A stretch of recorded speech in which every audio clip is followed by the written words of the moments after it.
İş dünyasında dəyişən tək şey texnologiya deyil.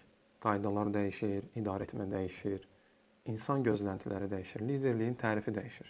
Artıq insanlar sənə nə bilirsən sualını vermir. Səni müşahidə edirlər, bu adama güvənə bilərəmmi, bunun arxasınca gedə bilərəmmi deyirlər.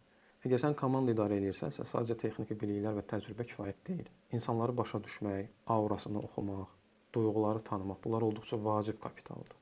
Məsələn, sənin işçin hər şeyi bilir, amma insanlarla işləyə bilmir. Və yaxud menecerin bütün tapşırıqları yerinə yetirə bilir, amma prosesdə 3 dənə əməkdaşı tükəndirir. Sən də baxırsan ki, sistem işləyir. Əslində isə bu sistem işləyirmi, yoxsa həqiqətən içdən-içə özünü yeyirmi? Emosional savad bugünün həqiqətən də gözdə görülməyən valyutasıdır.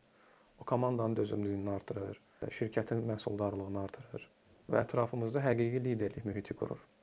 Bu suallarımı səmimi cavabla. Ən son nə vaxt bir əməkdaşın sənə mən bir çətinlik yaşayıram deyib və yaxud sənə gəlib öz səhvini etiraf edib.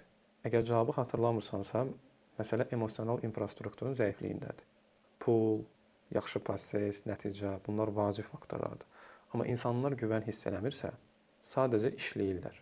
Amma halbuki ora dəyər yaratmaq üçün gəlmişdilər. Bu dövrdə emosional zəka artıq bir soft skill deyil, bir yaşama bacarığıdır, bir liderlik alətidir. Və sənə bir sual qalır ki, sən bu gün üçün bu sahəyə nə qədər investisiya eləyirsən?